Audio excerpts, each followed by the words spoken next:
Bonjour chers élèves, bienvenue dans la classe virtuelle de français. Je m'appelle Olissa Slivka et je vous invite à explorer un nouveau sujet. Avant de commencer notre leçon, je vous propose d'analyser une affirmation. On ne connaît pas un pays que par sa culture. Si on veut connaître la Russie, il faut lire Tolstoï. Si on veut connaître l'Angleterre, il faut lire Shakespeare. Si on veut connaître la France, écoutez Édith Piaf. Que pensez-vous de ces trois noms, Tolstoï, Shakespeare, Édith Piaf? Ce sont de grandes personnalités de la culture mondiale. Tolstoï représente la Russie, c'est un grand écrivain. Shakespeare, c'est le plus grand poète d'Angleterre. Et Édith Piaf, c'est la plus renommée chanteuse de France. Elle est surnommée la reine de la chanson française. Alors, le sujet d'aujourd'hui est les grandes personnalités de la musique française. On va parler de l'immortelle Édith Piaf. À travers la leçon d'aujourd'hui, vous allez identifier les dates importantes de la biographie d'Édith Piaf.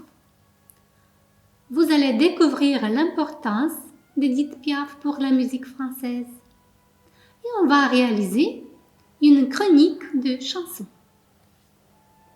Donc, Piaf est nommée la légende et la gloire de la chanson française.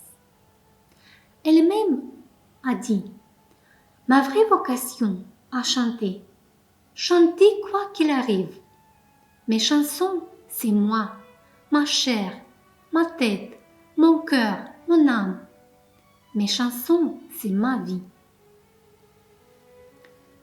Son vrai nom, Édith Giovanna Cassion, elle l'a changé plus tard. Étant née le 19 décembre 1915, dans la famille des artistes de rue, Édith Piaf est restée très tôt sans l'amour maternel et plus tard sans l'amour paternel. Enfant du pavé de Paris, Édith a commencé par chanter dans les rues. C'est ainsi qu'elle gagnait sa vie jusqu'au moment de la rencontre avec Louis Leplay, directeur d'un cabaret. Cette rencontre a déterminé et a refait sa vie complètement. Sa voix particulière a impressionné le public et elle est devenue très vite son favorite. Édith débute sa carrière de musicale à l'ABC à Paris, où elle devient immédiatement une immense vedette de la chanson française, aimée du public, et ses chansons sont diffusées à la radio. Toujours passionnante, vêtue en petite robe noire, elle offre au public ses belles et tristes chansons, chansons d'amour, d'espoir ou de désespérance. Le 18 mars 1963, Piaf est apparue devant le public pour la dernière fois. Le 14 octobre 1963, Édith Piaf a laissé ce monde. Donc, je vous propose d'examiner sa création, ses chansons les plus connues. Parmi les plus renommées chansons de Piaf, je peux nommer La vie en rose, Padam Padam, Je ne regrette rien, Sous le ciel de Paris, Mon manège à moi, La foule, Milord et beaucoup d'autres.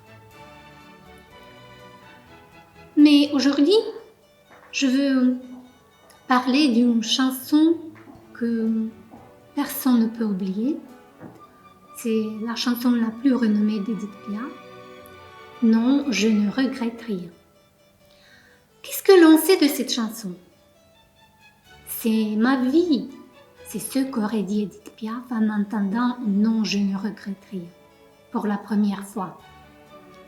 Composé en 1956 par Charles Dumont, il est enregistré pour la première fois par Edith Piaf le 10 novembre 1960 et sort en décembre.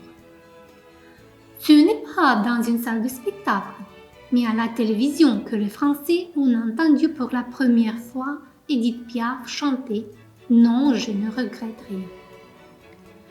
Piaf a dédié son enregistrement à la Légion étrangère, car à l'époque de l'enregistrement, la France était engagée dans la guerre d'Algérie et la chanson reste assez populaire à la Légion.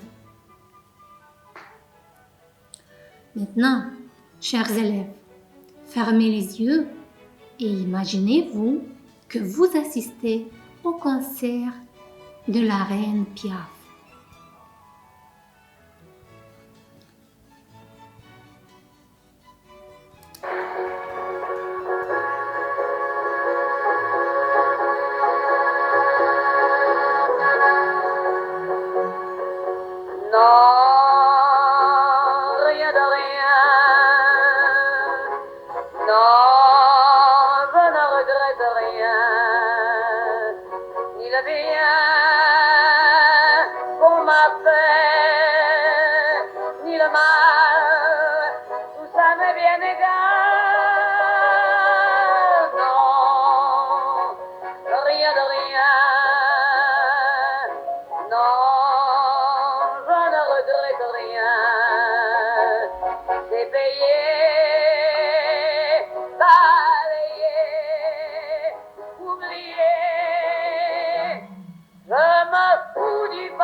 Mes plaisirs, je n'ai plus besoin de balayer les amours avec leur trémolo, balayer pour toujours, je repars à zéro.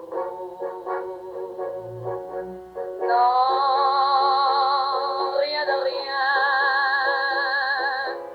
non, je ne regrette rien.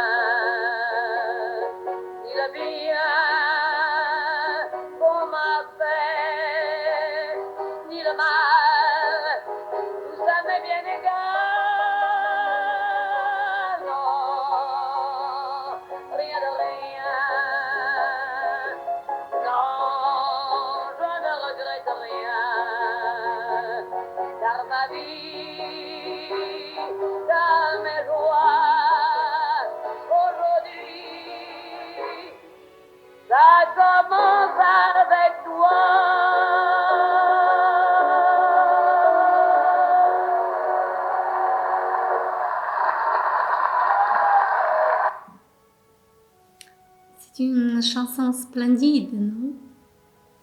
On ne peut pas rester indifférent quand on entend cette chanson magnifique. Bon, après l'audition, je vous propose de faire l'analyse de la chanson. Et qu'est-ce qu'on va faire? Je vous propose de mettre l'accent sur les 3 questions. Qu'entend-on? Que comprend-on?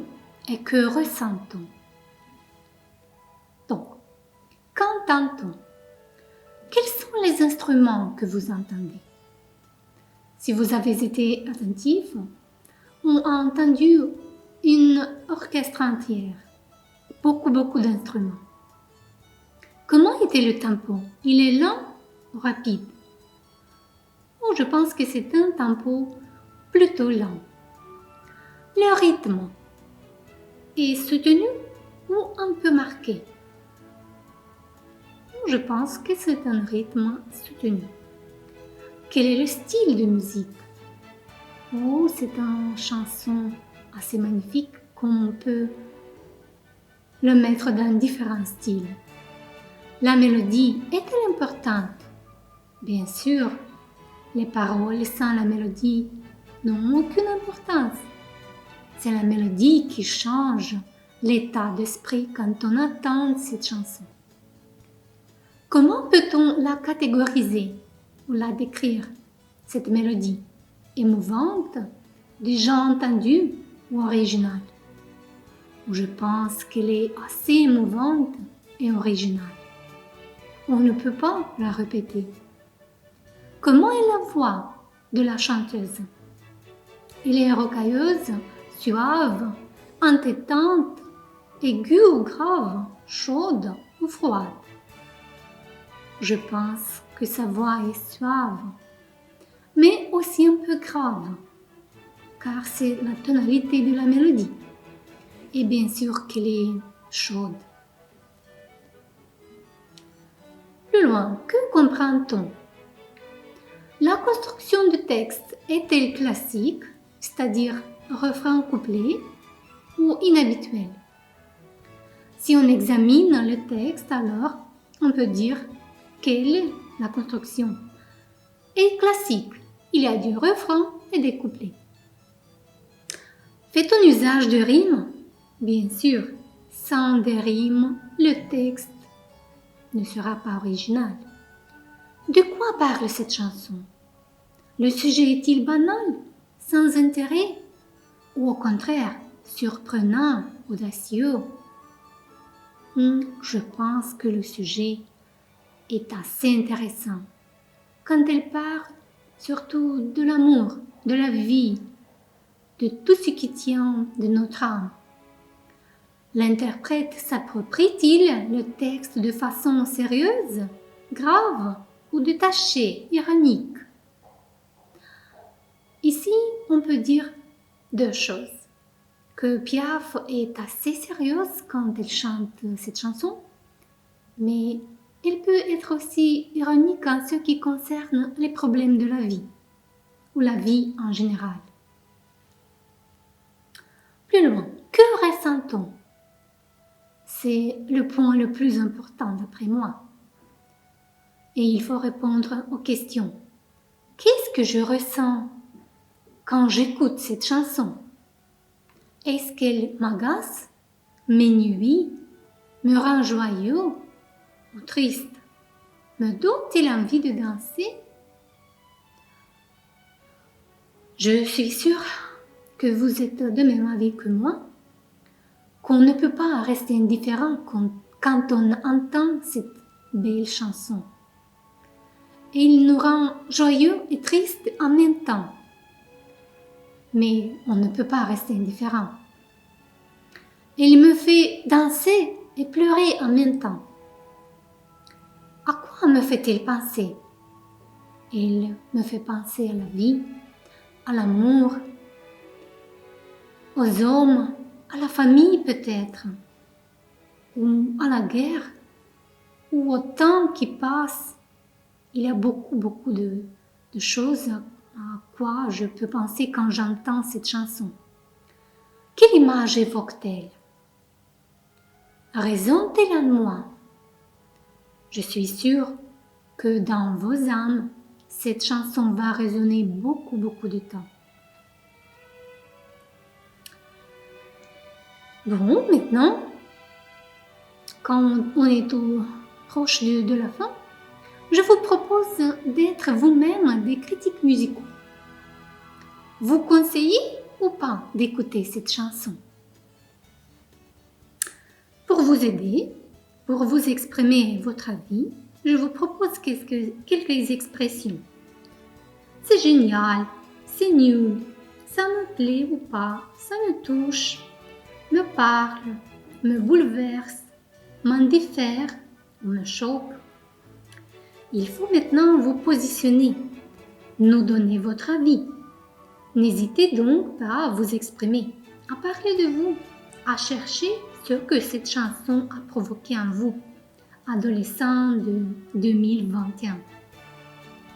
Demandez-vous ce qui, précisément, dans ce que vous avez pu entendre, comprendre, ressentir, vous amène à cet avis. Votre avis est-il le même depuis votre première écoute de la chanson?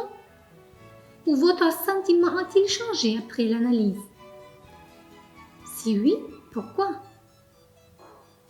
Pour finaliser notre leçon, je veux vous donner quelques conseils. Toutes les critiques sont intéressantes à condition d'être personnelles et argumentées. On a tous le droit quand on est critique. On peut jouer avec les mots pour être drôle, sévère ou mesuré, à une condition toutefois, nos propos doivent rester justifiables et jamais insultants. J'espère que notre leçon vous a plu, surtout la chanson de la célèbre Edith Piaf. Merci pour votre attention et je vous dis au revoir.